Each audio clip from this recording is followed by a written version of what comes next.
Good morning students, welcome back to class 12 of economics. We have started with the second challenge, that is human capital formation, and today is the last video and we are going to start then with the third challenge. So the first challenge was poverty and second human capital formation. In last video we have seen role and problems. Today we are going to see about education. Now, what is meaning of education? Before starting, we'll see what is meaning of education. Education is the process where teaching, training and learning is being provided at school and colleges to improve knowledge and develop the skill of students. That means when the students come out as a good citizen, it will be an economic growth of a country. So, in school and colleges, teaching, learning, efforts are being taken to give some skill and development to the student. That is education. Now, why education is important? If a question comes, why education is important or what are the objectives of education, you have to write down the same points and explain it. The number one is education produces good citizen. Now, obviously there is a difference between the educated people and uneducated people. Educated people know what is right thing, how to behave. That means they know what are the ethics. So when each and every citizen is being educated, the country will automatically, economically it will be developed. That is the reason each and every citizen should be developed to make a country a developed country. Next, education facilitates uses of resources in the country. Now, if we have a company and all the employees, whoever are working, whether it's skilled or unskilled, everyone is educated, there will be a difference because our company have an educated people. They know how to increase the productivity and production because they are aware about the use of resources and not to waste it. So this is a very good example. No wastage and good production will be done only by the educated people. That is use of resources in an optimum way or a better way. Next, third one, that is develops science and technology. When we talk about science and technology, we can say they are the key driver towards the development of a country, because without science and without technology, there is no advancement. So when science and technology is being taught to the students or to the citizen, there is an improvement in each and every part of the, we can say in each and every part of a country. There is an improvement in the health system, there is improvement in education system, there will be improvement in defense. Everywhere there will be an improvement because of science and technology.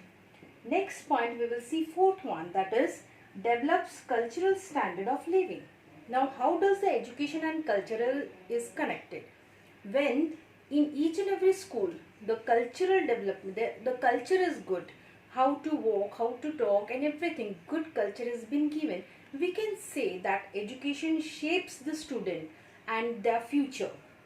So it depends upon how to give the culture to the student, make them know about the different cultures and give them such a thing that the culture affects the way student learns and behaves. So their behavior, their learning, everything should be in a proper way. Next is develops human personality. Obviously education develops the personality of a person. How come? Education helps in the development of qualities of the student, of the person. Qualities, it can be in many ways.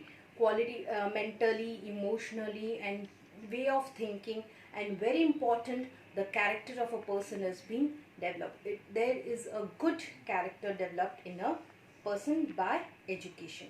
So these are the important points or key points of education.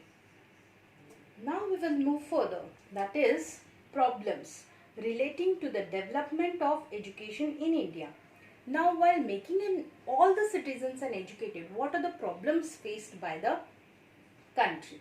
The number one is large number of illiteracy. You all know there is a large number of population in India and all of them are not the literate. We cannot say that 100% is an educated people in India. We are lacking here. That's the reason large number of illiteracy is still there in India after so many efforts of the government. So this is a problem faced by India. Next is gender based. On this, there is a gender discrimination. Still there are the families, still there are the villages, still there is a place where the girls are being not allowed to get education. They are not allowed to go and enroll themselves for the education. So this takes some part back. A country cannot be said a developed country until and unless every woman of that country is educated. So it's needed that there should not be a gender discrimination. Each and every male or female should be a good citizen by education. The next is low rural SS level. Even in rural area, whatever the education is not being reached till the corner. And even if it is reached, there is a low level of education provided to them. So it's a low access, we can say, to the rural area, and this creates a problem for not having the 100% literate people. The next is low government expenditure on education. Even after spending or giving so many schemes, still there is low expenditure given by the government. Why? Because whatever is spent is again compared to the large number of citizens or population. Government is spending, but the population is keep on increasing. So this creates a problem for government. Now you understood what is importance and what are the problems of education. But how does the education system works in India? We will see education sector in India. Okay, how does it work? It works in three parts. The first part is elementary education. What does elementary education means?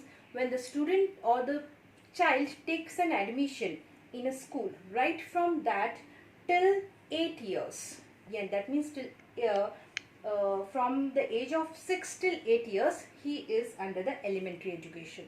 That is the foundation, a base of education. So we can say primary and middle school education together forms an elementary education, and it is important as it is foundation for every citizen. And what does the government does? They have a policy for this, right to education and midday meal. They are also providing meal to the students who enroll themselves in the government schools. So this what the government is doing for the elementary education. The second comes, that is secondary and senior secondary education. Here secondary and senior both comes together from class 9th till class 12th. Here, after comparing from the last years, there is increase in the number of students. That means students are increasing. So number of citizens will be increased, that is educated people. And the important role is played by the Navodaya and Kendriya Vidyalaya. They are playing important role for the increase in number of the students. The next, third one, that is higher education. First one was elementary, second one was secondary and senior secondary, and third is higher education. When we talk about higher education, we know that it is related to college and universities. Here, even the number of students have increased, but also the number of universities have been increased. That means there are large number of admissions, so the university should be increased. This all care for the promotion of higher secondary and to take care for the management. The India has a commission, that is University Grant Commission. We call it as UGC. Everything is taken care by UGC for coordination, for promotion of higher education.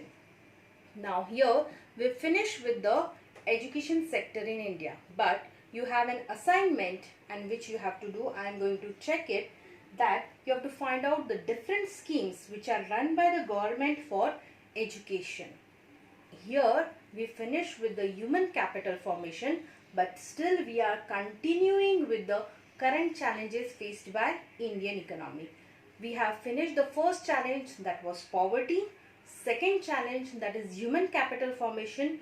In next video or coming video, we'll start with the third challenge, that is rural development. So keep watching, keep learning, and be fit, safe at home. Thank you.